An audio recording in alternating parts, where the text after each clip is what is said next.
गौसे आजम बमने बेसरो सामा मददे, क़िबले दी मददे काबे ईमा मददे। मुईनुद्दीन हसन आलम पना है, बसुए माँ गरीबा यक निगाहे। सरवरा शाह करीमा दस्तगीरा अशरफा, हुर्मते रूहे पयंबर यक नजर कुन सुए माँ। हम पे अहमद का हो साया, हम पे अशरफ का करम, सैयदी मुख्तार अशरफ बासफा के वास्ते। क़ाल अल्लाहु तआला फी शअनि हबीबिहिल करीम, इन्नल्लाह व मलाइकतहु युसल्लूना अलन नबी या अय्युहल्लज़ीना आमनू सल्लू अलैहि व सल्लिमू तस्लीमा। अल्लाहुम्मा सल्लि व सल्लिम व ज़िद व बारिक अला सय्यिदिना व मौलाना मुहम्मदिन व अला आलि सय्यिदिना व मौलाना मुहम्मदिन सल्लल्लाहु अलैहि वसल्लम। सुब्हान रब्बिका रब्बिल इज़्ज़ति अम्मा यसिफून व सलामुन अलल मुरसलीन वल्हम्दुलिल्लाहि रब्बिल आलमीन बिहक़्क़ि ला इलाहा इल्लल्लाहु मुहम्मदुर रसूलुल्लाह। अल्हम्दुलिल्लाह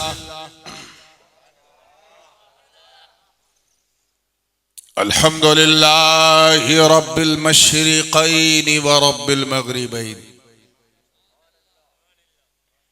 अल्हम्दुलिल्लाहिल्लज़ी ख़लक़ल कौनैन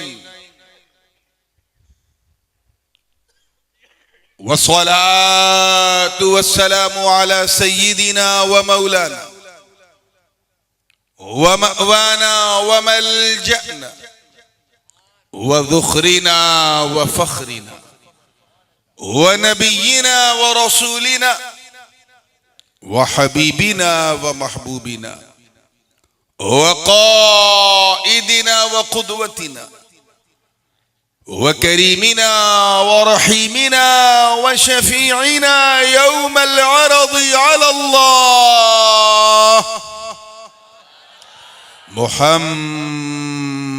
मुहम्मदिनिल मुस्तफ़ा सल्लल्लाहु तआला अलैहि वसल्लम रसूलिल थक़लैन जद्दिल हसन वल हुसैन व अला आलिहि व सहबिहि अल्लज़ीना जाहदू फी सबीलिल्लाहि तआला बिकुल्लि मअरकतिन ला सिय्यमा बिकरबला व बिबद्र व हुनैन खासतन व खुसूसन। नहनु फी हफ़लतिहिल आन सय्यदी व सनदी शेखी व शेखी शयूखी अल क़िंदील नूरानी वल महबूब सुब्हानी वल क़ुतुब समदानी आरिफ़िल असरार वल रुमूज़ वल मआनी सय्यदना शेख अबी मोहम्मद जद्दिना अब्दुल क़ादिर अल जीलानी अल्लज़ी हुवा गौसुस सक़लैन। अम्मा बअद फ़अऊज़ु बिल्लाहि मिनश शैतानिर रजीम। बिस्मिल्लाहिर रहमानिर रहीम। इन्नमा वलियुकुमुल्लाहु व रसूलुहु वल्लज़ीना आमनुल्लज़ीना युक़ीमूनस सलाता व युअतूनज़ ज़काता व हुम राकिऊन। सदक़ल्लाहुल अलियुल अज़ीम व बल्लगना रसूलुहुन नबियुल अमीनुल उम्मियुल करीम व नहनु अला ज़ालिका लमिनश शाहिदीन व शाकिरीन वल्हम्दुलिल्लाहि रब्बिल आलमीन।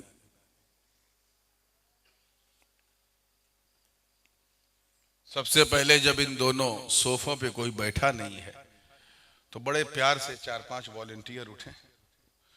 ज्यादा हंगामा मचाने की जरूरत नहीं, सिर्फ 3-4 उठे और इन दोनों को यहां से हटा दें और उलमा किराम रूबरू आ जाएं, ताकि मैं उन्हें देखूं वो मुझे देखें, मैं उन्हें सुनूं वो मुझे सुने।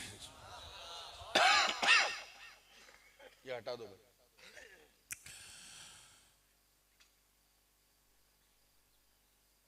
कल मैं राजस्थान में था, उदयपुर में, और वहां से दोपहर को चला और 3 घंटे का सफर 6 घंटे में तय किया, क्योंकि रास्ते में डिस्टरबेंस काफी है। और चलते चलते रात के 9:15 बजे के आसपास में अपने घर अहमदाबाद पहुंचा और वहां बस थोड़ी देर तक सांस ले पाया। उसी थकावट के साथ मैं ढुलकते ढुलकते ढोलका पहुंच गया। मगर इत्मीनान की बात मेरे लिए आज ये है कि ठंडे इलाके से गर्म माहौल में आया हूं। काफी ठंडक थी वहां तो मुझे भी कान ढकना पड़ा था आपकी तरह, लेकिन आज माशाल्लाह खुले आसमान के नीचे हल्की हल्की गुदगुदाती ठंडक के बीच में एक अच्छा एनवायरनमेंट। अब आ जाइए, आप ही लोगों के लिए तो हटवाया है। और जितना आगे आ जाए, जितना आप आगे आएंगे उतनी मैं कम गर्दन घुमा पाऊंगा। तो आइए इस इंतहाई पुरबहार जी वकार बज़्म सरकार में, जो इरफानी भी है, रूहानी भी है, टॉप टू बॉटम नूरानी भी है, बज़्म गौसे जीलानी भी है, इस बज़्म पाक में मिंबरे नूर पे जलवा अफरोज इंतहाई बावकार उलमाए किराम, सादाते एज़ाम, खुलफाए हुजूर शेखुल इस्लाम, शोराए इस्लाम, हुफ़ाज़े किराम, आसपास के अइम्मा एज़ाम और दूर और नजदीक से आकर इस ठंडे मौसम में पूरी गर्मी के साथ बैठी सुन्नी आवाम और एक गोशे में बैठकर मोहब्बत से सुनने वाली हमारी ख़वातीन इस्लाम, अस्सलामु अलैकुम व रहमतुल्लाहि व बरकातुहू। मैं जानता हूं कि रात काफी हो गई है और बिरादर गिरामी गाजी इस्लाम हजरत अल्लामा सैयद सलमान अशरफ अल अशरफी उल जीलानी के खिताब के बाद मैं समझता हूं बात भी काफी हो गई है और मुझे ऐसा लग रहा है कि नात भी काफी हो गई है, लेकिन फिर भी एक ताजा तरीन कलाम जो मैंने अपने जद्दे करीम हुजूर पीरे पीरा मीरे मीरा शाह जीला, किंदील नूरानी, महबूब सुबहानी, कुतुब समदानी, शाहबाज़ लामकानी सैयदना शेख अब्दुल कादिर जीलानी रज़ियल्लाहु ताला अन्हु की बारगाह में बिल्कुल ताजा अल्लाहुम्मा सल्ली अला सैयदना जद्दिल हसन वल हुसैन वाला ले सैयदना जद्दिल हसन वल हुसैन सलातु व सलामन अलैका या रसूलुल्लाह सल्लल्लाहु अलैहि वसल्लम। बड़ी जल्दी थी बापू आपको।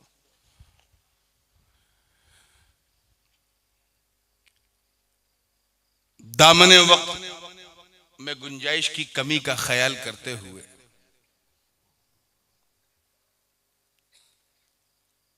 हजरत सलमान मियां साहब क़िबला ने अपनी गुफ्तगू को जहां छोड़ा है, इस हवा के झोंके में, इस ठंडक में अगर आपने मेरा साथ दिया तो जहां से छोड़ा है इंशाअल्लाह सिलसिला वहीं से मैं छेड़ दूंगा और फिर रात होगी, मेरी बात होगी, रात ढलती रहेगी, उनकी बात चलती रहेगी। मैं जानता हूं आप लोग ठंडक के आदी नहीं हैं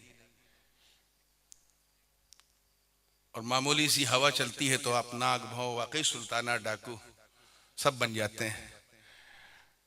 हालांकि ये 2 महीने की बड़ी अजीम नेमत हमें मिलती है दिसंबर और जनवरी के नाम पे।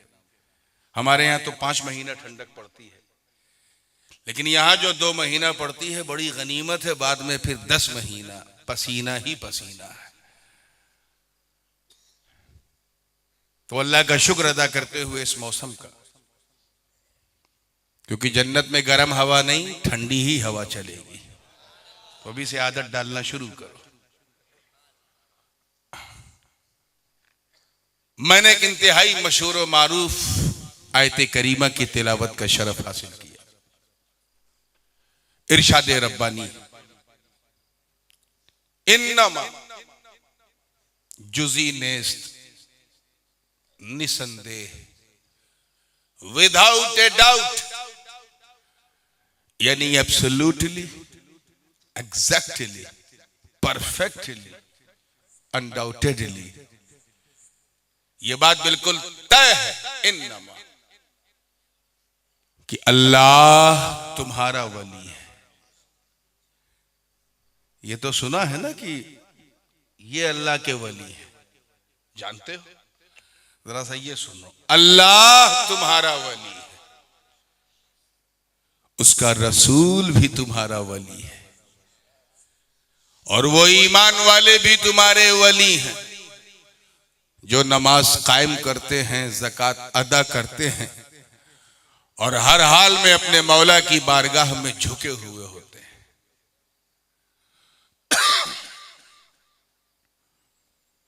विलायत दोहरा ताल्लुक है, कभी बंदा मौला का वली होता है, कभी मौला अपने बंदे का वली होता है। इसीलिए इस मुफस्सिरीन किराम ने इस आयत की तफसीर में फरमाया, यहां वली से मुराद सिर्फ दोस्त नहीं, बल्कि वली से मुराद तुम्हारा हामी और नासिर, क्योंकि वली के माना दोस्त के भी हैं, वली के माना हामी के भी हैं, मददगार के भी हैं, फरियादरस के भी हैं।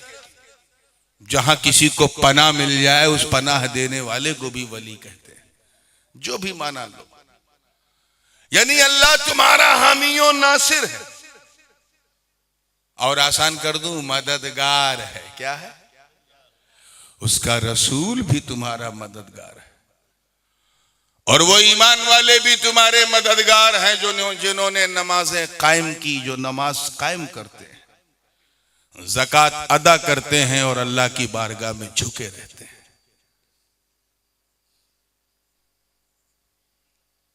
मतलब बिल्कुल क्लियर है कि सहीहुल अकीदा मुसलमान वही है, कुरान की रोशनी में जो ये तस्लीम कर ले कि अल्लाह भी हमारा मददगार, रसूलुल्लाह भी हमारे मददगार, वलीउल्लाह भी हमारे मददगार। और अगर कोई एक को कम करे, जैसा कि एक मुनज़्ज़म जमात लगी हुई है, मुझे पूरा यकीन है कि इस तरह की आयत को जब पढ़ते होंगे तो आंख पे पट्टी बांध लेते होंगे, क्योंकि उनका मोटिव तो ये है कि सिर्फ अल्लाह ही हमारा मददगार है, वही हमारा हामी और नासिर है। उनसे कहो, मुल्ला जी ये देखो, रसूल भी हामी और नासिर है, नेक बंदे भी। तो सुन्नी वही है जो तीनों को अपना वली माने। तीनों को बोलिए, जरा सा मुंह खोलिए। मुंह में के अंदर तो ठंडक नहीं लग रही है ना, बल्कि जो बोलोगे तो ठंडक की जान निकल जाएगी। आइए एक दूसरी आयत में पढ़ दूं ताकि इस आयत की मजीद तस्दीक और तस्बीत और तायीद हो जाए, क्योंकि कुरान की तफसीर को कुरान से बेहतर कोई बयान नहीं कर सकता। अल कुरान युफस्सिरु बादहु बादा, कुरान खुद बाज की तफसीर करता है। रब ताला का इरशाद है, तवज्जो है। आइए जरा 3-4 मिनट बड़ा क्रूशल है, इसमें पूरी तवज्जो से सुनिएगा, बस पटरी बीत जाए उसके बाद ट्रेन कैसे दौड़ाई जाती है वो मैं जानता हूं। तो हाँ, जरा मूड वगैरह। दूसरी आयत सुनिए ताकि यकीन हो जाए कि ये सिर्फ एक ही जगह नहीं कहा गया है। इरशाद रब्बानी, वमन यतवल्लल्लाह व रसूलहु वल्लज़ीना आमनू उलाइका हिस्बुल्लाहि हुमुल गालिबून। रब ताला इरशाद फरमाता है कुरान मजीद में कि वो बंदा जो अल्लाह को अपना वली जाने, अल्लाह को अपना वली, यतवल्लल्लाह व रसूलहू, और उसके रसूल को भी अपना वली जाने, वल्लज़ीना आमनू, और उन्हें भी अपना वली जाने जो ईमान ले आए। तो वही बंदा, उलाइका हिज़्बुल्लाहि हुमुल गालिबून, वही लोग अल्लाह के गालिब गिरोह में से हैं। गिरोह समझे, ग्रुप में से, अल्लाह ही के ग्रुप में है वो जो अल्लाह को अपना वली जाने, उसके रसूल को अपना वली जाने, और रसूल के प्यारे उम्मती को अपना वली जाने। वही अल्लाह के गिरोह में, उसके गालिब गिरोह में। मतलब अगर कोई अल्लाह को अपना मददगार माने और रसूल को ना माने, या रसूल को माने लेकिन वली को ना माने, गौस को ना माने, ख्वाजा को ना माने, झगड़ा मत करना, समझ जाना कि अल्लाह के गिरोह से बाहर है। क्या है? एकदम बिल्कुल ठंडक लग रही है क्या? अल्लाह के, आप तो अंदर है ना, तो बोलिए जरा सा, अल्लाह के गिरोह से वो बंदा।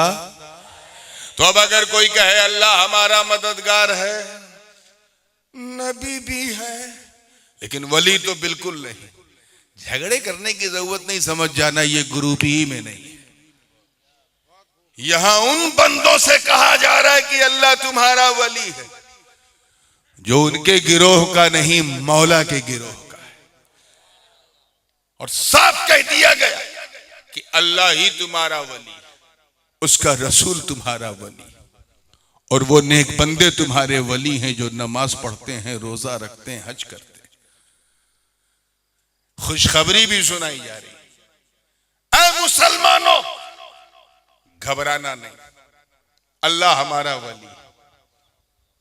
इतिहास गवाह है मेरे दोस्तों कि बदर, उहुद, खैबर और खंदक में चंद ही मुसलमान थे, लेकिन ऐसा रोब जमाया कि आज भी इतिहास उस जंग को भूलने को तैयार नहीं। क्यों? क्योंकि सबका अकीदा था हम अकेले नहीं, अल्लाह हमारे साथ है। यहां वली बमाना साथ के लिए, वो साथ है। अंताकिया की कलीसाओं में घुस के अजानें देने, क्योंकि उन्हें पता था मैं अकेला नहीं, मेरा मौला मेरे साथ है। दश्त तो दश्त है, दरिया भी न छोड़े, बहरे जुल्मात में दौड़ा दिए घोड़े, जिसने उन अस्हाबे रसूल को पता था we are not alone, Allah is with us, वो हमारे साथ है।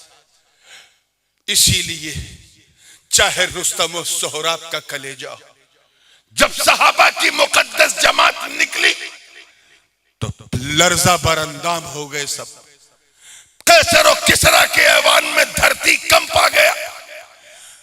अरे हम सुबह उठ के अपनी मस्जिद में अजान देने को जिहाद समझते हैं, मगर उन नेक बंदों को देखो जिन्हें पता था कि हम अकेले नहीं, अल्लाह हमारे साथ। उनका हाल ये था कि अपने घर तो घर, फिलिस्तीन में घुस के काफिरों के माबद में पहुंचकर उनके इबादत खानों की कलीसाओं के मिंबर पे घुसकर मुजाहिदीन ने सलाम किया और अल्लाहू अकबर की सदा बुलंद की।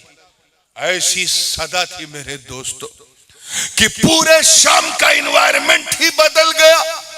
वहां के सारे पादरी कादरी बन गए और झूम के कहने लगे कि जब बंदे की आवाज और उसकी ललकार ऐसी है तो शान परवरदिगार कैसी होगी।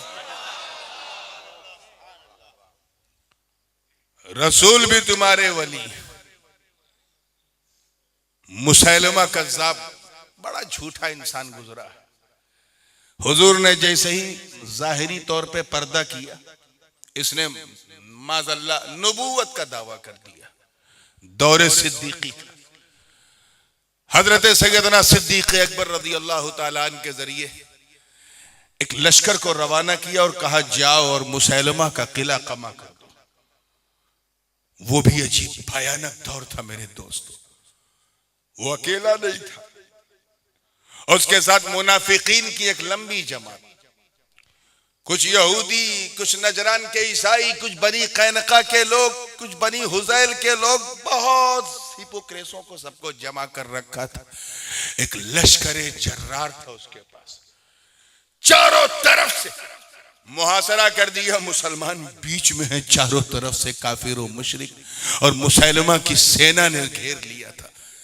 उसी बीच में सैफुल्लाहिल मसलूल हजरत सैयदना खालिद बिन वलीद है, तलवार हाथ में लिए हैं। इधर नजर की तो कुफ्फार, इधर नजर की तो कुफ्फार, उधर नजर की तो कुफ्फार, इधर नजर की तो कुफ्फार। अब वहां तकबीर का नारा नहीं लगा रहे, वहां अजीब कैफियत है जनाब खालिद की। चेहरे और मिजाज का रंग बदला हुआ। अचानक एक सदा दी, या मोहम्मद आओ, या मोहम्मद आओ। ऐ मोहम्मद, ये आपकी नबूवत को नुकसान पहुंचाने के लिए एक झूठा इंसान खड़ा, इसलिए मैं आज अपने रब को नहीं आपको पुकार रहा हूं, क्योंकि अगर वो मेरा वली है तो तू भी मेरा वली है। इतिहास साक्षी है कि ये सदा निकलनी थी। ऐसी गैबी मदद हुई कि जहां छुपा था मुसैलमा कज़्ज़ाब, वहीं ऐसा निशाना लगा कि उसकी आंखों में तीर घुस गया। और जब सरदार गया तो पूरी सेना वापस हो गई। क्यों? क्योंकि उनका अकीदा था कि रसूलुल्लाह हमारे साथ है। लेकिन वो ईमान वाले भी साथ हैं, हर ईमान वाला नहीं। इसमें शर्त है, अल्लज़ीना युकीमून अस्सलाता व युतून अज़्ज़काता व हुम राकिऊन। ऐ मुसलमानों, अल्लाह भी तुम्हारा वली, उसका रसूल भी तुम्हारा वली, और वो, तवज्जो चाहूंगा, वो नेक मुसलमान वो भी तुम्हारे वली है जो नमाज कायम करते हैं, ज़कात अदा करते हैं और हर हाल में मौला की बारगाह में झुके रहते हैं। ये भी हमारे वली। यहां ये बात जहन में रहनी चाहिए। ये नहीं कहा कि अल्लज़ीना युसल्लूना व यरकऊना व यसजुदूना, ऐसा नहीं कहा कि वो लोग जो नमाज पढ़ते हैं। क्या कहा? नहीं, वो जो नमाज कायम करते हैं। अल्लाह करे ये कायम करना समझ में आ जाए। कायम करते हैं। क्यों? क्योंकि कायम करने के लिए दो चीजों का होना जरूरी है। तवज्जो चाहो, इन दो के बगैर कोई चीज कायम हो ही नहीं सकती। आपको सेठ बनना है, सबकी तमन्ना है, और गुजरात में तो ये तमन्ना अपने चरम पे रहती है। दो चीजों का करना जरूरी है। एक ये कि पैसा कमाओ, पैसा बोलो, और दूसरा कमाए हुए माल को बचाओ। कमाओगे नहीं तो कुछ आएगा नहीं, और आ गया और बचाओगे नहीं तो बचेगा नहीं। और जब बचेगा नहीं तो रहेगा नहीं, और जब रहेगा नहीं तो कायम नहीं होगा। इसीलिए रब ताला ने फरमाया कीमुस्सलाह। ये नहीं कहा नमाज पढ़ो, बल्कि फरमाया नमाज कायम करो। अपनी नमाज को स्थापित करो, स्टैब्लिश करो। और कोई चीज कायम तभी होती है जब उसे किया भी जाए और बचाया भी जाए। जहां तक करने का मामला है तो नमाज पढ़ना इतना आसान कि न कोई परेशानी, न कोई हैरानी, अल्लाह की मेहरबानी, सिर्फ एक लोटा पानी। ये मैं कोई शायरी नहीं कर रहा हूं, ये सच्ची बात है। एक लोटा पानी इनफ है वजू के लिए, अगर किफायत शारी से वजू किया जाए। और अब तो खैर जब से इन्होंने लोटा छोड़ा है, हमने भी लोटों पे भरोसा छोड़ दिया। अब मस्जिद में टोटी है, ऑन किया, छर छर पानी। कितनी है आसानी, फिर भी हम नहीं पढ़ पाते। ये हमारी कैसी है बेईमानी। इतनी आसान इबादत कि बंदा हो वो भी पढ़े, बंदा नवाज हो वो भी पढ़े, गरीब हो वो भी पढ़े, गरीब नवाज हो वो भी पढ़े, भिखारी भी पढ़े, पूज और गौस भी वक्त का पढ़े, मुरीद भी पढ़े, पीर भी पढ़े, अमीर भी पढ़े, फकीर भी पढ़े। एक ही सफ में खड़े हो गए महमूद अयाज न कोई बंदा रहा और न कोई बंदा नवाज। इतनी आसान इबादत, एक पैसे का इन्वेस्टमेंट नहीं। हज में तो अच्छा खासा हो जाता है, अगर सरकारी हुआ तब भी 3-4 के आसपास, और गैर सरकारी तो उसकी हद ही मत पूछो, 5 भी हो सकता है, 8 भी हो सकता है, 10 भी हो सकता है। इन्वेस्टमेंट है। ज़कात तो इन्वेस्टमेंट का दूसरा नाम ही, उसमें टैक्स देना। और रोजे में भी तो इन्वेस्टमेंट है, भजिए का इन्वेस्टमेंट, पकौड़ी का इन्वेस्टमेंट, चने का इन्वेस्टमेंट, सब है ना। लेकिन नमाज मेरे दोस्तों इतनी आसान इबादत कि भिखारी भी पढ़े, ताजदारी वाला भी पढ़े, आराम से खड़े होके पढ़ो, कोई इन्वेस्टमेंट नहीं। खड़े होके नहीं पढ़ पा रहे, रुकू नहीं हो पाता, बैकबोन में प्रॉब्लम है, कोई बात नहीं, बैठ के नमाज पढ़ लो, हो जाएगी। बैठ के भी नहीं पढ़ पा रहे, सजदा नहीं हो पाता, कमर दुख रही है, घुटने में जान खत्म हो गई है, कोई बात नहीं, लेट के नमाज पढ़ लो, हो जाएगी। हमें लेट के भी नहीं पढ़ पा रहे, हाथ पैर हिल नहीं रहा, पैरालाइज हो चुका है, कोई बात नहीं, पलकों की जुम्बिश से सजदे कर लो। आप देखें जरा कि आपकी परेशानी बढ़ी, अल्लाह की तरफ से आसानी बढ़ी। अब तो फैसला कर लो कि इंशाअल्लाह पढ़ेंगे, जोर से कहो। कोई एहसान नहीं करोगे पढ़ के, जैसे खाना खाते हैं उससे कई करोड़ गुना ज्यादा नमाज पढ़ना जरूरी है। क्योंकि खाना कब तक खाओगे, 70-80 साल जब तक जिंदा हो, खत्म किस्सा। नमाज तो यहां भी काम आ रही है, वहां भी काम आ रही है। एक वली की बारगाह में फैसला कर रहे हो और दुआ के साथ कि बस सरकार आप नजर फरमा दें, हम दीन के गाजी बन जाएं, सच्चे नमाजी बन जाएं। तवज्जो चाहूंगा जिंदगी के साथ। इतनी आसान इबादत, अब इससे बड़ी मिसाल तो मैं दे ही नहीं सकता कि हुजूर का सबसे खतरनाक छुपा हुआ दुश्मन अब्दुल्ला इब्ने उबय, उसे भी नमाज पढ़ना आता था। वो ज़कात वकात नहीं देता था, तो इनकार करने वालों में था। हज पता नहीं किया नहीं किया, रोजे का पता नहीं, बाथरूम में पानी पी ले क्या जाने, लेकिन दिखा दिखा के नमाज पढ़ता था। फजर वो पढ़ता था, जोहर वो पढ़ता था, असर वो पढ़ता था, मगरिब वो पढ़ता था, इशा वो पढ़ता था, और अगर झांक रहा है कोई तो तहज्जुद भी पढ़ता था। इतना बड़ा मुनाफिक था। उसी की नमाज को देख के मेरे आका ने फरमाया था एक बार की कयामत के से पहले एक जमात जन्म लेगी, इसी के सुल्ब से पैदा होगी, जो इतनी नमाज पढ़ेगी कि उनकी नमाजों को देख के तुम अपनी नमाजों को कम समझोगे। ये कुरान पढ़ेंगे लेकिन हलक के नीचे नहीं उतरेगा। नमाज पढ़ना आता था, तवज्जो चाहूंगा आगे से लेके पीछे तक, लेकिन नमाज को बचाया कैसे जाए, ये चैलेंज था। बचाया कैसे जाए, इसके लिए मेरे आका ने बदर उहुद, खैबर और खंदक में परचम इस्लाम लहरा के समझाया। नमाज पढ़ना तो इतना आसान कि मुनकिरीने ज़कात को भी आता था, मगर नमाज को बचाया कैसे जाए, सिद्दीक़ अकबर के किरदार ने हमें समझाया।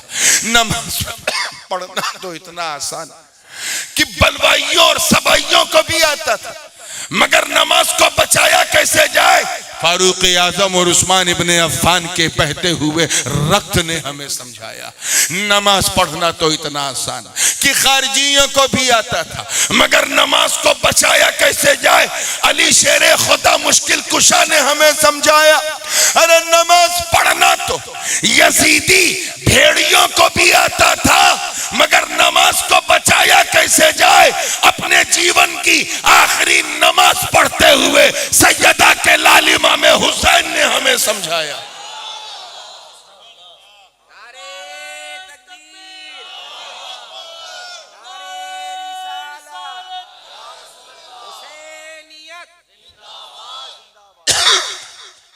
ऐसा नहीं कि यजीदी नमाजी नहीं थे, वो नमाजी थे, ये और बात है कि दीन के गाजी नहीं थे। अब अगर कोई घूम घूम के टहल टहल के कहे नमाज पढ़ने वालों के साथ अल्लाह है, नमाज पढ़ो, नमाज पढ़ने वालों के साथ अल्लाह है, तो पूछना मुल्ला जी ये बताओ, अगर हर नमाजी के साथ अल्लाह है तो फिर करबला में अल्लाह किसके साथ है? क्योंकि रब ताला ने फरमाया इन्नमा वलियुकुमुल्लाह, अल्लाह तुम्हारा वली तुम्हारे साथ है, उसका रसूल तुम्हारे साथ, उसके वली तुम्हारे साथ। अल्लाह करबला में किसके साथ?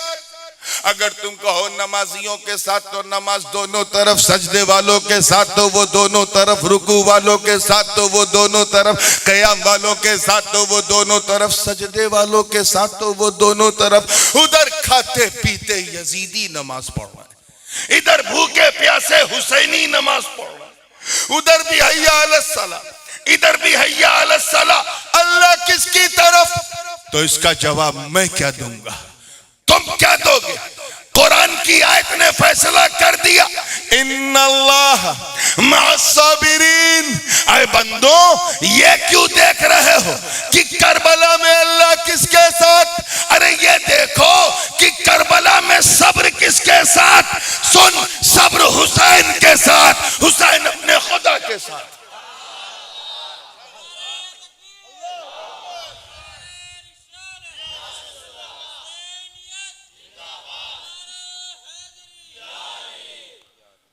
बात समझ में आ रही है ना?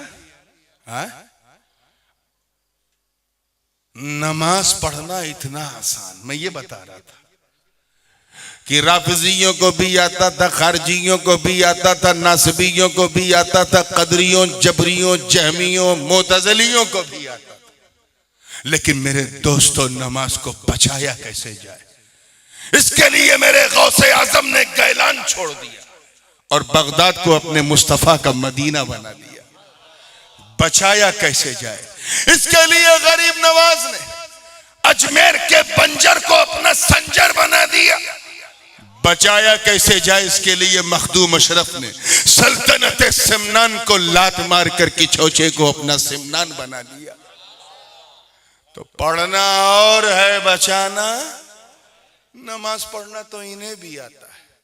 अब इस मुकद्दस बारगाह में मैं उनका नाम लेके या उनको पुकार के मैं अपने मुंह का वजू खराब नहीं करना चाहता, बस यूं समझ जा इन्हें भी आता है। और नमाज के लिए ये लोग शहर शहर, नगर नगर, गली गली, गांव गांव जा जाकर कांव कांव करते हैं। मदीना शरीफ जाओ तो गुंबदे खजरा के पास देर तक बैठना मुश्किल, और अगर बैठ गए और नमाज का वक्त हुआ खींच के ले जाएंगे। और ये भी नहीं पूछेंगे बाबा इतनी देर से बैठे हो, वजू टूट गया होगा, जाओ वजू कर लो। नहीं, चल बस पढ़ ले, चाहे जिस हाल में रहे। जैसे लगता है कोई मुसीबत है माज़अल्लाह, नमाज की जल्दी छुटकारा पा जा, ले जाते। और जब उनके मुल्लों से पूछो भाई पढ़ना तो ठीक है, बचाओगे कैसे? बचाना हमें कहाँ, बस पढ़ना है। मैंने कहा अच्छा, ये इब्लीस का लेसन लेके आए, पढ़ना उसे भी आता था, बचाने में अटक गया। 6 करोड़ बरस की इबादत को मुंह पे मार दिया गया। क्यों मारा गया? नबी की ताजीम से इंकार किया। यानी नबी की ताजीम से अगर कोई इंकार करे तो जन्नत में भी रहता हो अल्लाह बाहर कर देता है। ये तो पहले से बाहर है, अंदर जाएंगे कैसे? अरे मुस्कुराओ यार, इस पर तो कोई जीएसटी नहीं है। How much you can smile. अब तो मैं थोड़ा सा गर्म हुआ हूं। हाँ, जाएंगे कैसे? पढ़ना इतना आसान कि इन्हें भी आता है। मगर मेरे दोस्तों, नमाज को बचाया कैसे जाए? तवज्जो, बचाया कैसे जाए? इसके लिए इमाम फजल हक खैराबादी ने हाथों में हथकड़ियां, पांवों में बेड़ियां पहन के हमें बताया। पढ़ना तो इन्हें आता था, लेकिन नमाज को बचाया कैसे जाए? इसके लिए इमाम अब्दुल कादिर बदायूनी ने तकफीर इस्माइल देहलवी करके हमें समझाया। पढ़ना तो इन्हें भी आता था, मगर बचाया कैसे जाए? इसके लिए मुफ्ती हिंद अल्लामा मुफ्ती सदरुद्दीन आजुर्दा ने दिल्ली की जामा मस्जिद के मिंबर पे खड़े होकर फतवा दे के हमें समझाया। पढ़ना तो इन्हें आता, मगर बचाया कैसे जाए? इसके लिए सन 1840 में बहावलपुर की सरजमीन पर हजरत गुलाम दस्तगीर कसूरी ने मुनाजरा करके हमें समझाया, नमाज पढ़ना तो इन्हें आता है, मगर बचाया कैसे जाए? इसके लिए मुफ्ती इनायत ने जजीरे अंडोमान में रह करके हमें समझाया। अरे पढ़ना तो इन्हें आता, मगर बचाया कैसे जाए? इसके लिए कुफ्र के ताबूत पर आखिरी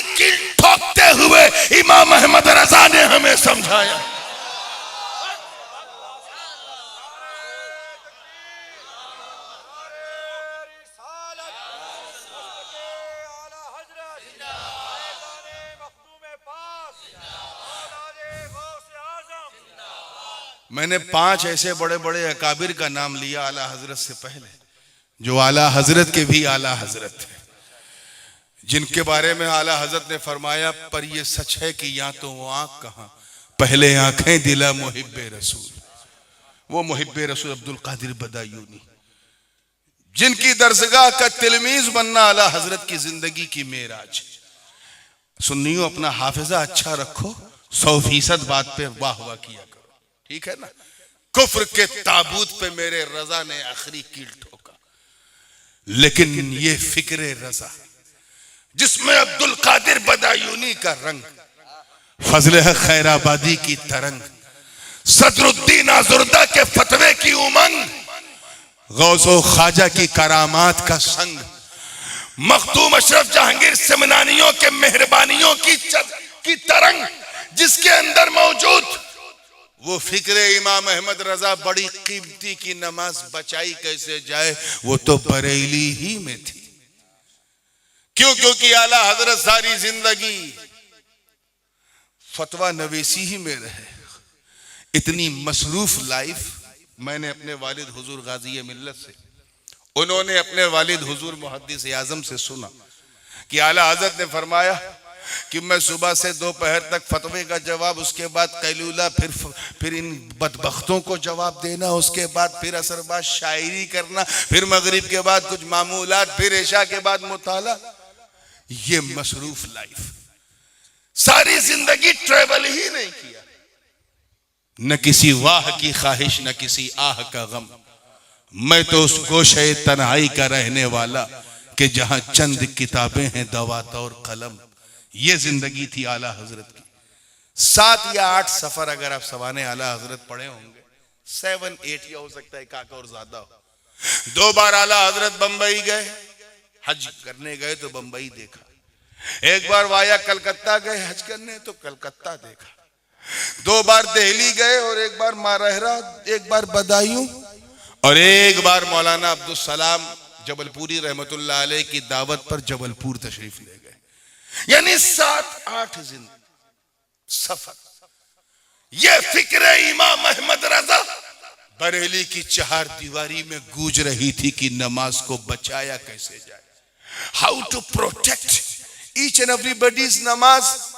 फिक्र कीमती थी, बड़ा जरूरी था कि इसे फैलाने के लिए कैसे ऐसे बतले जलील को चुना जाए जो पूरी हिंदुस्तान में फैला दे इस फिक्र को।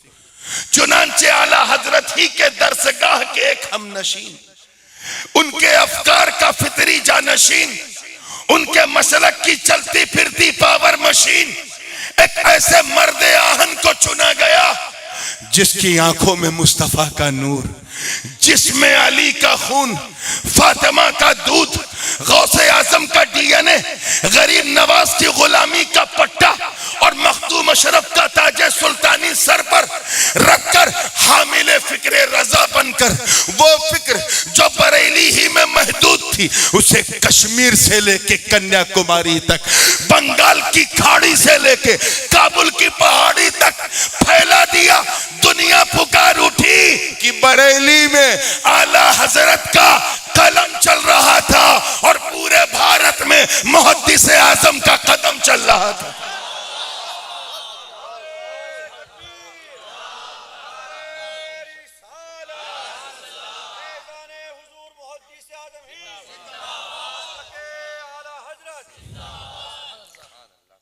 अब क्योंकि वही हमारे मददगार हामी नासिर वही हमारे साथ है जिन्होंने नमाज कायम की।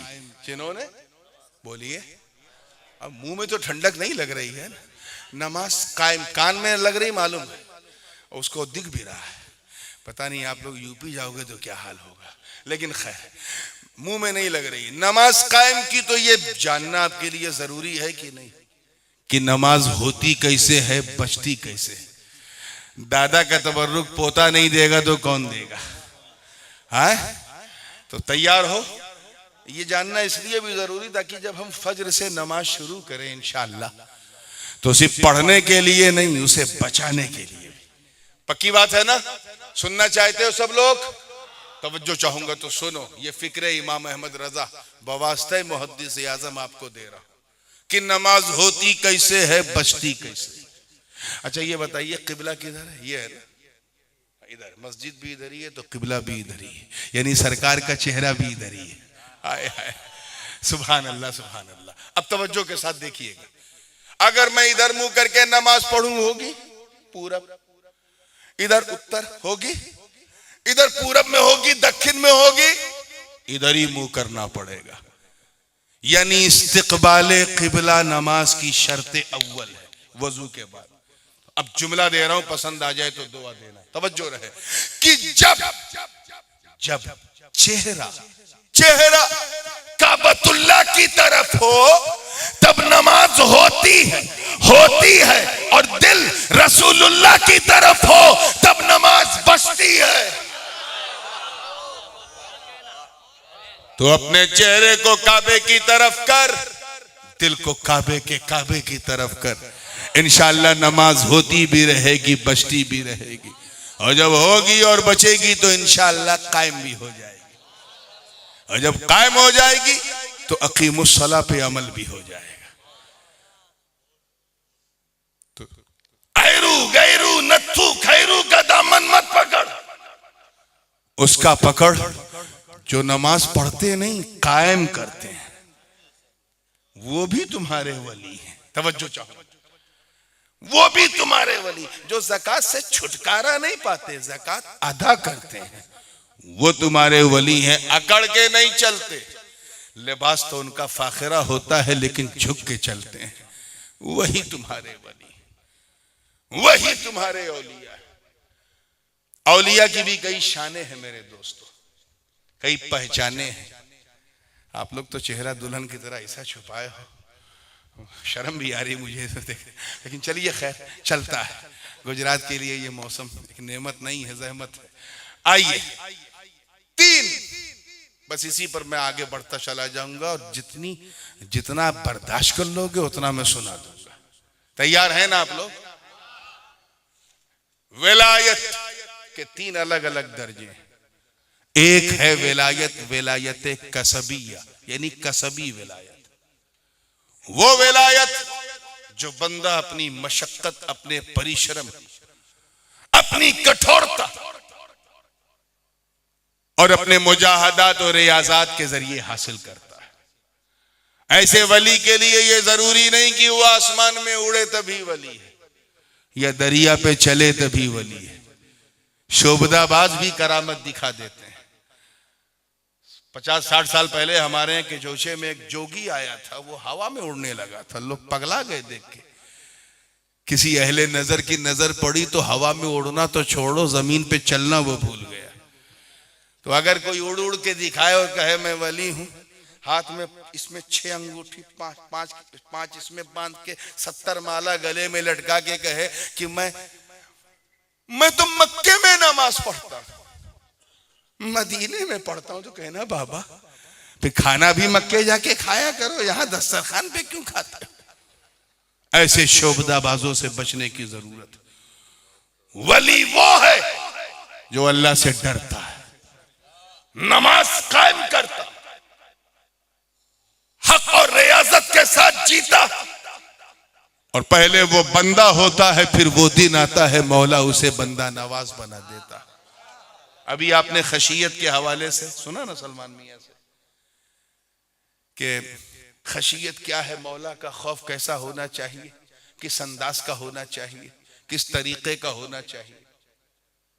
दिल की खशियत क्या है, हिर्स की खशियत क्या है, नफ्स की खशियत क्या है, तफसील से सुना, मुझे वहां नहीं जाना, मैं सीधे टू द पॉइंट आ रहा हूं कि एक वो बंदा जो इस तरह विलायत हासिल करता है कि वो नमाज पढ़ता है ताकि मुरीद नहीं मेरी मुराद राजी हो जाए, रोजा रखता है ताकि मौला राजी हो जाए, हज किया ताकि मौला राजी हो जाए, ज़कात दी ताकि मौला राजी हो जाए, अपने माँ बाप की सेवा भी इसलिए की ताकि मेरा मौला राजी हो जाए, अपने बच्चों का अच्छा पालन पोषण किया ताकि मौला राजी हो जाए, एक नेक इंसान बन के रहा ताकि मौला राजी हो जाए। अपनी दुनिया को उसने कैद खाना बना लिया ताकि आखिरत में रिहाई मिल जाए, मौला राजी हो जाए। एक तो वो विलायत जो तकवे के बगैर हासिल नहीं होती, और तकवा नाम है अल्लाह से डरने का। अल्लाह से डरने का, अल्लाह से डरने का मतलब क्या है? अल्लाह से डरने का मतलब ये है, जो एक बात रह गई थी वहां से मैं आगे बढ़ रहा हूं। एक मतलब ये भी है कि ऐसा डरो कि ये सोचो कि कोई देखे ना देखे, खुदा देख रहा है। जब चलो तो ये ख्याल करो अल्लाह देख रहा है, सुनो तो ये ख्याल करो अल्लाह देख रहा है, बोलो खाओ पियो तो ये ख्याल करो अल्लाह देख रहा है। ये थोड़ी ना कि अहमदाबाद गए, देखा एक फ्रेंचाइजी की दुकान पे कंटाकी चिकन में नाम लेके उसकी मार्केट खराब नहीं करना चाहता, और शुरू हो गए चिकन की तंदूरी खाने। अल्लाह जाने किसकी दुकान में, दुकान के मालिक को भी नहीं जानता, बस चिकन फ्राइड कंटाकी चिकन देख लिया शुरू। एक साहब मुझे दुबई में ले गए, ऐसी एक मशहूर फ्रेंचाइजी में, सब कुछ अंग्रेजी में लिखा था, खाली हलाल उर्दू में लिखा था। मैं भी सोचा, मैंने कहा इसने हलाल को उर्दू में सिर्फ इसलिए लिखा है ताकि मुसलमानों का अकीदा हलाल किया जा सके, कोई खौफ ही नहीं। एक मौलवी साहब मेरे साथ राजकोट से बंबई आ रहे थे बाई एयर जेट एयरवेज में, अब तो बेचारी बंद हो गई। आगे वो भी थे, मैं भी था प्रीमियर क्लास में। मैंने शुद्ध शाकाहारी ऑर्डर किया, वो मिला। हाँ जनाब को देखा, दाढ़ी तो इतनी बड़ी थी, चेहरे पे बहुत जबरदस्त सियाही थी माथे पर, पैजामा जरूरत से ज्यादा ऊंचा था, लेकिन न चिकन छोड़ा बंदे ने, न मटन छोड़ा, सब खाया। मैंने कहा मुल्ला जी ये क्या गजब है, आप जो खा रहे हो ये हलाल है? कहा बाबा ये हलाल है। मैंने कहा देखिए लिखा है ना डब्बे पे हलाल है। इतना कमजोर अकीदा मैं सोच में पड़ गया। हम लोग तलकीन करते हैं कि जमीन पर चलो तो अल्लाह से डरो, और ये 35,000 फीट ऊपर भी अल्लाह से नहीं डर रहा। जब मौलवी का ये हाल है तो इसके जमात का हाल क्या होगा? अल्लाह से डरो मतलब ये सोचो अल्लाह सुब्हानहू व तआला इज वॉचिंग यू, वो तुम्हें देख रहा है। हलाल खाओ। क्या खाओ?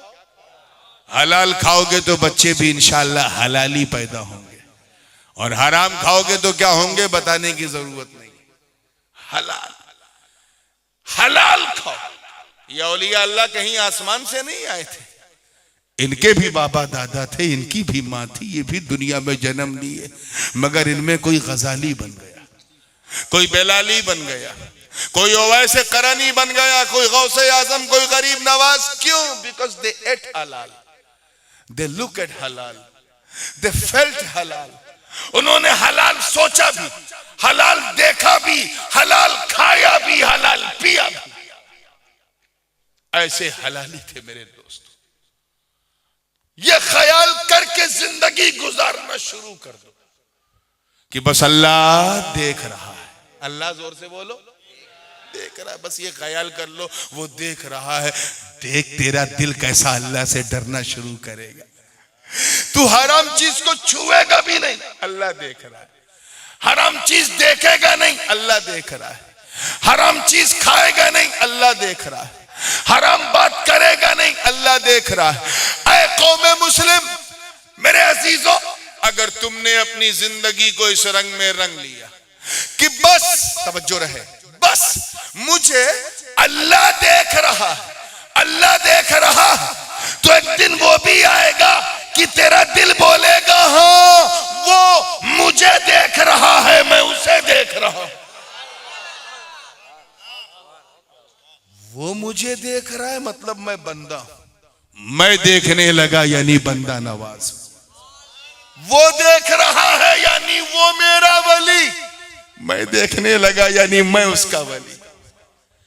वो देख रहा यानी मैं गरीब, मैं देखने लगा यानी गरीब नवाज। वो देख रहा है यानी मैं खादिम हूं, मैं देखने लगा यानी जमात का मखदूम। वो देख रहा यानी मैं मुरीद हूं, मुरीद। लेकिन जब मैं देखने लगा तो अपने पीर की मुराद बन गया। इसे कहते हैं खौफ। आज हम डर रहे हैं क्योंकि हमने अपने अंदर गैरों का खौफ पाल रखा है। उल्टा सीधा खौफ पाल रखा। मैं किसी बूढ़े की मिसाल इस मौके पे नहीं दूंगा, बूढ़ा मरता न करता। हमारी सुन्नियों की मस्जिद का हाल भी अजीब व गरीब है। हमारी समाज में जो सबसे बूढ़ा होता है उसे ड्यूटी दी जाती है अजान देने की, जबकि अल्लाह के रसूल ने फरमाया कि ऐ मेरी उम्मत, अगर तुम्हें पता चल जाए कि अजान देना कितना बड़ा सवाब है तो अजान देने के लिए तुम एक दूसरे पर तलवार उठा लोगे कि मैं दूंगा तुम नहीं दोगे। लेकिन हम ये सोचते हैं ऐसा बूढ़ा आदमी जाए कि बेचारा थक थक के दे। हमारे यहाँ यूपी बिहार में तो कुछ मस्जिदों में मैंने ऐसे अजान देने वाले देखे कि जब वो शुरू करते हैं तो दिल की धड़कन तेज हो जाती है। या अल्लाह, शुरू तो किया, पूरी कर पाएंगे कि नहीं। ये हंसने की बात नहीं है मेरे दोस्तों, महसूस करो। मेरा विजदान कहता है, खुदा की कसम, अल्लाह वाले के दरबार में कह रहा हूं कि जब 18 साल का नौजवान तुम्हारे मोहल्ले की मस्जिद में अजान देगा तो याद रखना, तुम किसी घटिया सियासतदान या दौरे हाजिर के हुक्मरानों से नहीं डरोगे, बल्कि वो तुमसे डरते नजर आएंगे।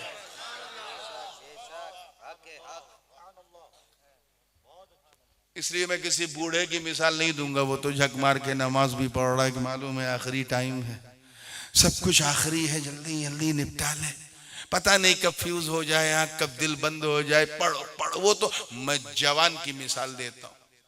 एक बड़ा मशहूर वाकया सलमान मियां ने सुनाया, और सुनाया इसलिए जाता है ताकि हमें इबरत मिले। एक मशहूर वाकया मैं भी सुनाऊं मगर अपने अंदाज में, कि एक नौजवान सिपह सालार था अपनी कौम का, निकल पड़ा किसी तैयारी पर, चलता रहा, जो कुछ भी उसकी पोटली में खाना पीना था वो समाप्त हो गया, खत्म। आगे बढ़ा, भूख की शिद्दत ने तड़पाया, प्यास लगी तो दरिया का पानी बगल में पी लिया, लेकिन भूख को कैसे मिटाए। आंखों के सामने नौजवान के अंधेरा आने लगा, परेशान कि मैं क्या करूं, किसकी पनाह में जाऊं। इतने में रहमत ने अंगड़ाई ली और शान देखो कि खजूरें नजर आई। नौजवान ने सोचा चलो चंद खजूरें खा के अपनी भूख मिटा लूं। जैसे ही खजूरों की तरफ बढ़ा, दिल ने कहा रुक, अल्लाह देख रहा, ये झाड़ तेरे बाप का है जो तू खाएगा, फतवा तो कहता है खा ले। मगर उस नौजवान के तकवे को सलाम, उसने नहीं खाया, हाथ नहीं लगाया, चलता रहा। रास्ते में इतना लड़खड़ाने लगा कि जैसे लगा अभी जान चली जाएगी। जान बचाना फर्ज है, मुर्दार खाना हराम है, लेकिन अगर ऐसी ही पोजीशन है कि मरी हुई चिड़िया है, भून के खा लेगा तो जान बच जाएगी, तो बस इतना खा ले कि तेरी जान बच जाए, ये नहीं कि पूरा पेट भर ले। ऐसे ही शराब पीना इस्लाम में हराम है कि नहीं? है? कभी देखोगे भी नहीं, हाथ लगाना तो बड़ी बात है। नजसुल इन्नमल खम्रु वल मैसिरु वल अंसाबु वल अज़लामु रिजसुम मिन अमलि शैतान। लेकिन जान बचाना फर्ज है। अगर पानी ना मिले और 1 मिनट में तू मर जाएगा बगैर पानी के, और शराब की बोतल है तो 2 घूंट पी ले ताकि तेरी जान बच जाए। ये नहीं कि पूरी बोतल गड़गड़ गड़गड़ मार दिया, ये तो फतवा है। मगर उस नौजवान के तकवे को सलाम, उसने मुर्दार चिड़िया को हाथ भी नहीं लगाया, क्योंकि खुदा देख रहा। आगे बढ़ने की हिम्मत नहीं थी, सकत नहीं थी, कदमों में लड़खड़ाहट, आंखों में अंधेरा, कहां तक चले, कैसे चले। इसी बीच में रहमत खुदा को जोश आया और मेरे मौला के करम ने उसे दिखाया कि जिस दरिया के किनारे किनारे वो चल रहा था, उसी पर एक बहता हुआ लाल लाल सेब उसे नजर आया। वो लाल लाल सेब देखा, बयाबान जंगल के बीच में लाल लाल सेब, तो देखते ही चेहरे पर वो सुर्खी आ गई।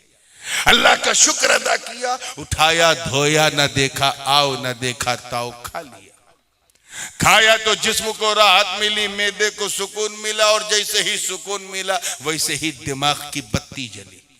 जैसे दिमाग की बत्ती जली, जिस्म और अक्ल के बीच में जंग। नौजवान सकते में, अल्लाह मैंने ये क्या गजब कर दिया, किस मालिक के बाग का सेब मैंने खा लिया। अब तो ये सेब मैं खा चुका हूं, बिला इजाजत खा चुका हूं, मौला करीम मुझे माफ कर दे। वो माफी मांग रहा है, तब तक उसने मन ही मन में सोचा कि उस बंदे से माफी मांगो जो इसका मालिक है। उस नौजवान के दिल में ख्याल आया कि इससे पहले कि ये सेब हजम हो जाए, हजम होकर लुथड़ा बनकर खून का कतरा बन जाए और वो खून का एक बूंद मेरे शरीर के सारे खून को नापाक कर दे, हराम कर दे। चलो इसके मालिक का पांव पकड़ करके मैं माफी मांग लूं, मगर मालिक को ढूंढूं तो कहां ढूंढूं। फिर दिल में ख्याल आया कि जिस रुख से ये सेब बहता हुआ आया है, हो ना हो इसका मालिक भी वहीं कहीं उसका सुराग मिल जाएगा। चलो चलते। नौजवान जाना था पूरब से पश्चिम, लेकिन जा रहा है पश्चिम से पूरब। जहां से आया था उधर ही जा रहा। चलता रहा, मीलों का सफर तय किया तो देखा कि दरिया के सतहे आप पर एक सेब का झाड़, उसकी एक शाख, एक डाली लटकी हुई है जो पानी को छुए हुए है और उसमें 4-5 लाल लाल सेब लटके हैं। उस नौजवान के दिल में फौरन ख्याल आया, हो ना हो ये जो सेब मैंने खाया है ये इसी झाड़ का है। चलो अंदर चलते हैं, मालिक से मिलते हैं, शायद मसले का हल निकाला है। अंदर गया, कोई है कि सदा दे रहा है। थोड़ी देर के बाद एक नहीफ और नातवा शेख फानी, एक बूढ़ा इंसान हाथ में डंडा लेके बाहर निकला। उसने कहा, हाँ बताओ, मैं हूं। आप इस बाग के मालिक हो? हाँ मैं ही इस बाग का मालिक हूं। उस 21 साल के कड़ियल जवान मर्द आहन ने कहा, बाबा मुझ पे रहम खाओ, मैंने अपनी जान पे जुल्म कर दिया, मुझे माफ कर दो।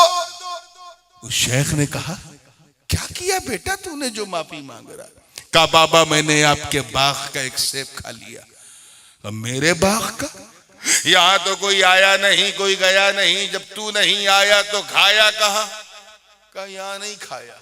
फिर उस नौजवान ने पूरी स्टोरी सुनाई।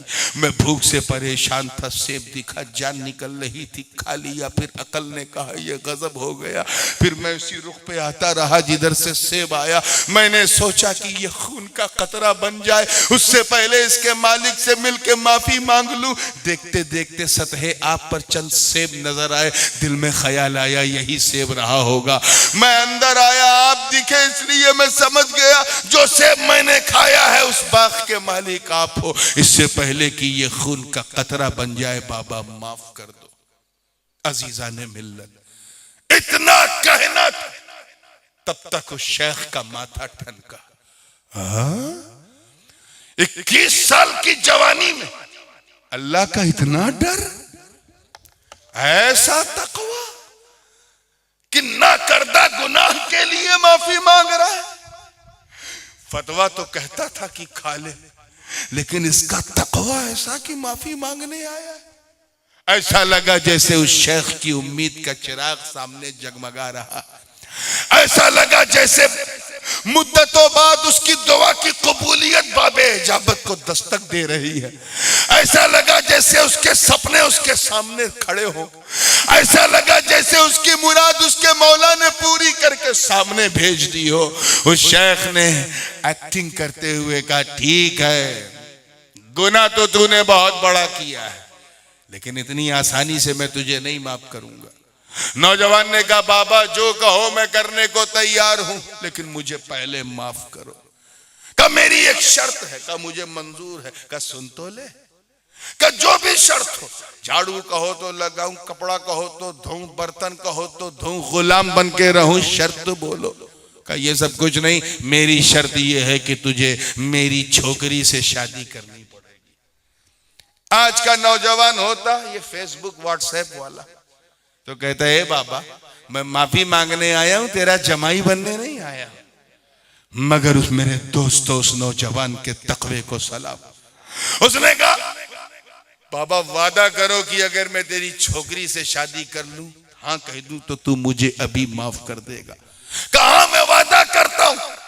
लेकिन सुन तो सही, बाद में ताना ना देना कि मुझसे ये छुपाया वो छुपाया, ये नहीं बताया वो नहीं बताया। इसलिए सुन, मेरी जिस बेटी से तेरी शादी होने वाली है वो अंधी, देखती नहीं, बहरी है, सुनती नहीं, गूंगी है, बोलती नहीं, लूली है, हाथ भी नहीं हिला पाती, और सुन, पांव से लंगड़ी भी है, चलती भी नहीं।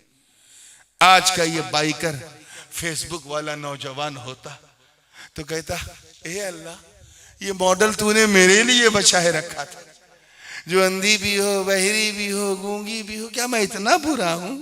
लंगड़ी भी हो, लूली भी हो। मगर मेरे दोस्तों, उस नौजवान के तकवे को सलाम। झटका तो लगा, क्योंकि नफ्स तो सबके पास है, इंसान है। लेकिन फिर कहा, ठीक है, पहले वादा कर कि तू मुझे माफ कर देगा, मैं तेरी अंधी, बहरी, गूंगी, लूली, लंगड़ी से शादी करने के लिए तैयार हूं। इतना कहना था, निकाह हो गया। शबे ज़फ़ाफ़ है, सुहाग की रात है। वो नौजवान अपनी दुल्हन से मिलने के लिए जा रहा।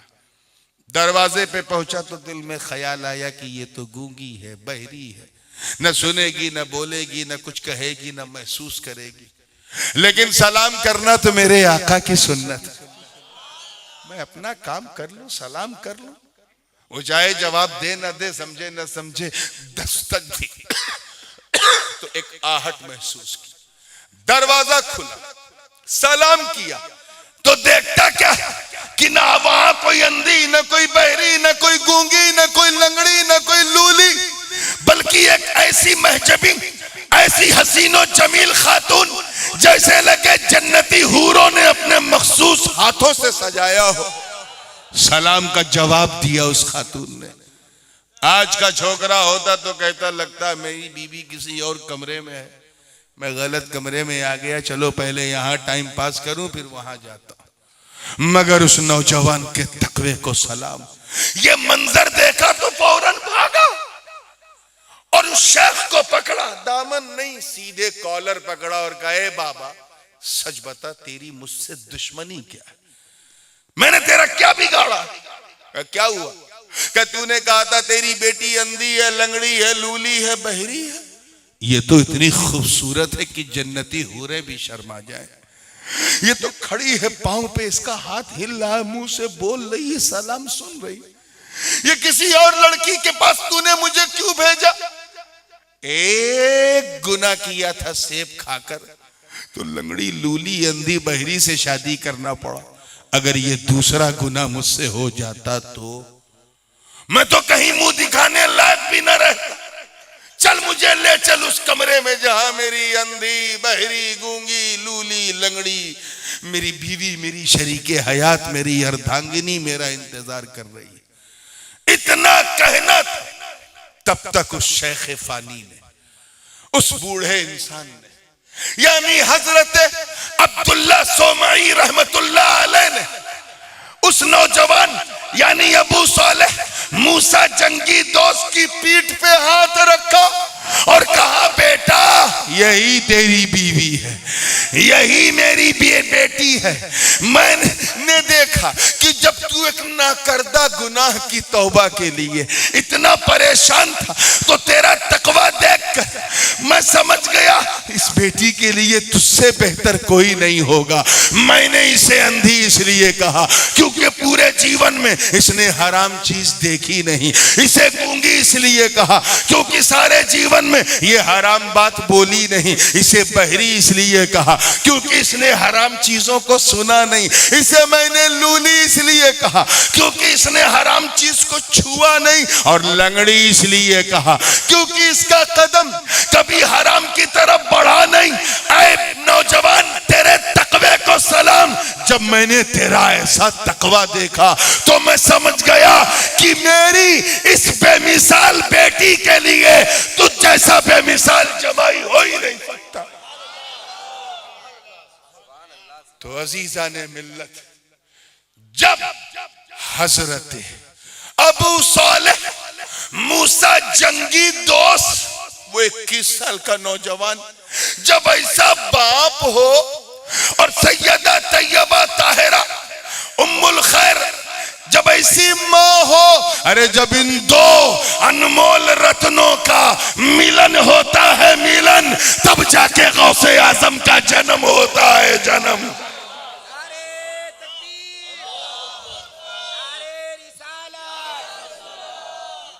बात समझ में आई?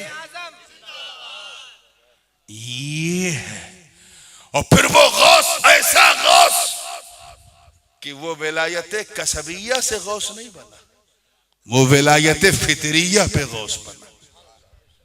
क्यों? क्योंकि एक विलायत तो कसबी है जो तकवे से हासिल होती है। उनके अब्बा को हासिल हुई, हजरत अबू सालेह मूसा जंगी दोस्त को, मेहनत की, तकवा दिखाया, उनकी मां ने तकवा किया तो विलायत मिली। लेकिन गौसे आजम का जो नतीजा सामने आया, दो मुत्तकी मिले, माँ बाप दोनों मुत्तकी, तो रिजल्ट ऐसा कि अभी दुनिया में गौस ने कदम नहीं रखा मगर अल्लाह का वली, अल्लाह के वली।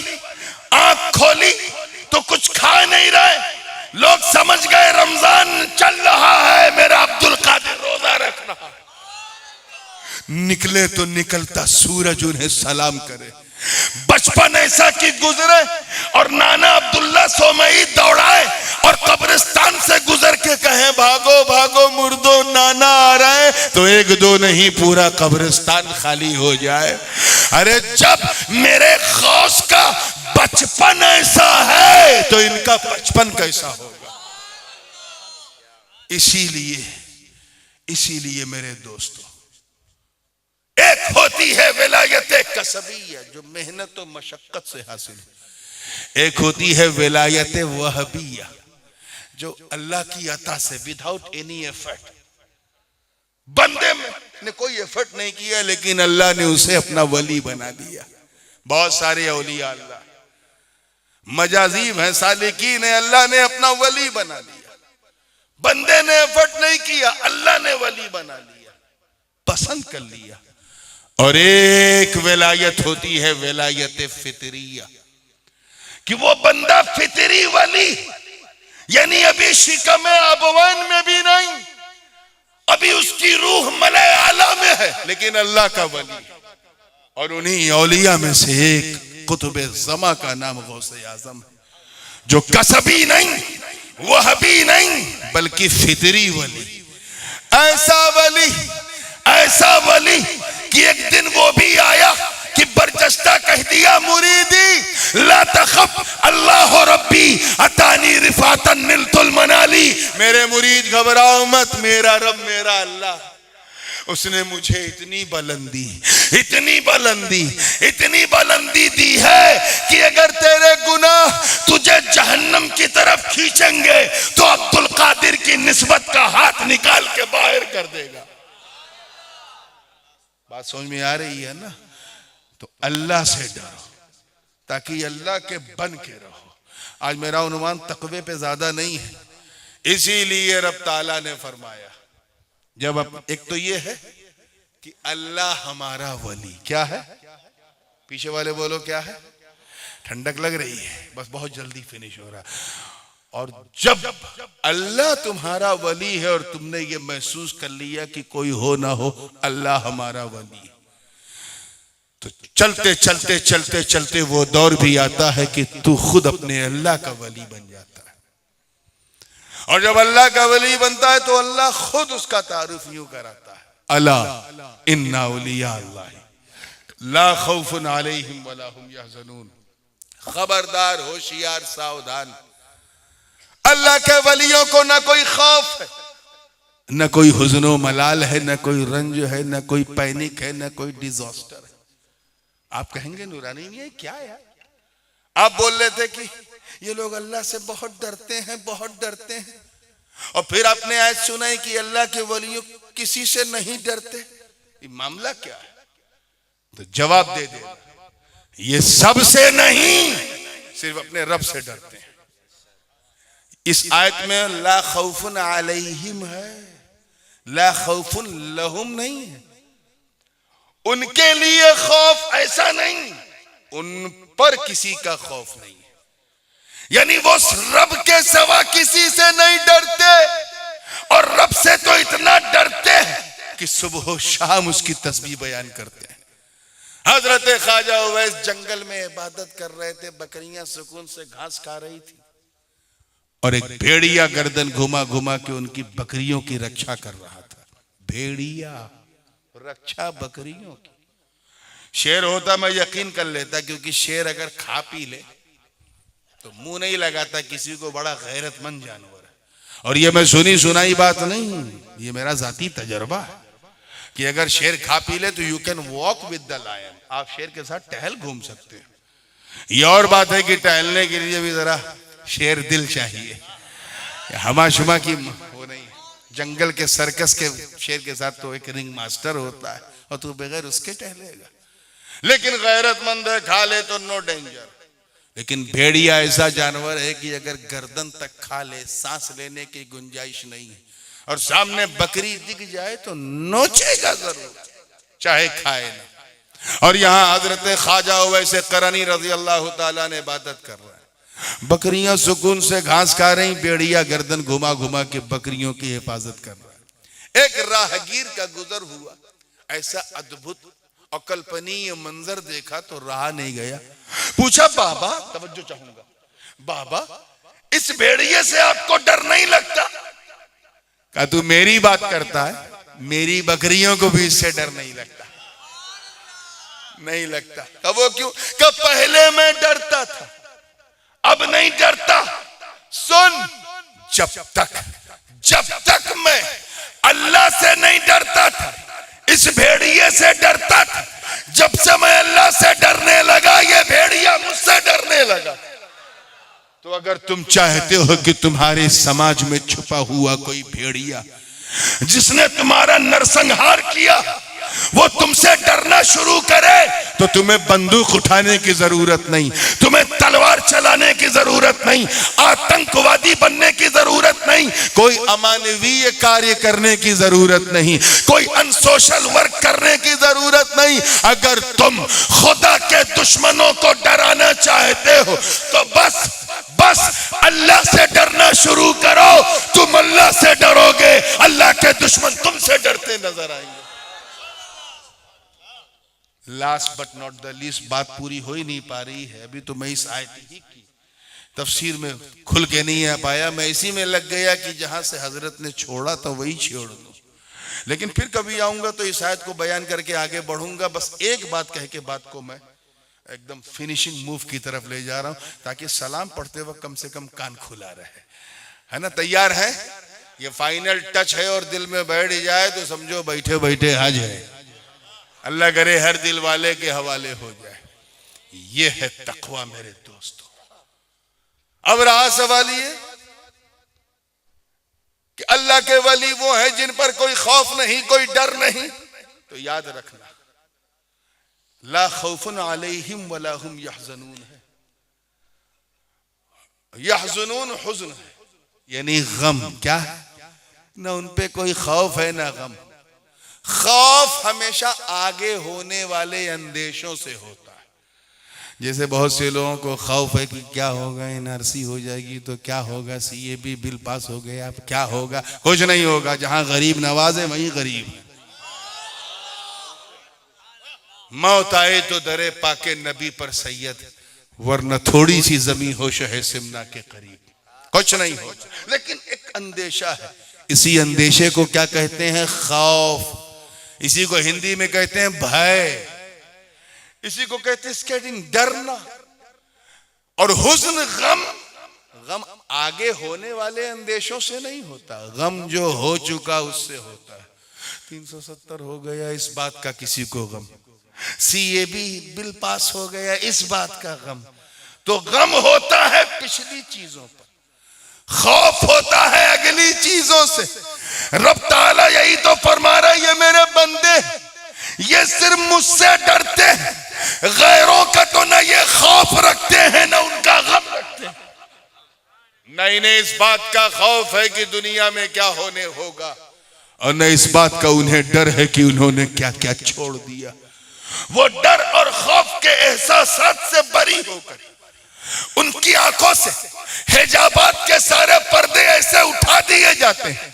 वो बंदा ऐसा बन जाता कि उसका बोलना खुदा का बोलना कहलाता है, उसका चलना खुदा का चलना कहलाता है, उसका हाथ हिलाना खुदा का हिलाना कहलाता है, उसका देखना खुदा का देखना कहलाता है। और उसकी इस हरकत को देखकर बंदा बोलता है, ऐ बंदे तू बंदा नहीं बंदा नवाज है, तू गरीब नहीं गरीब नवाज है, तू खादिम नहीं तू मखदूम है, तू मुस्तगीस नहीं वक्त का गौस है। एक तेलिन क्या बोलते हैं आप लोग, जो तेल बेचते हैं उसकी बीवी को क्या बोलेंगे? तेलों वाली।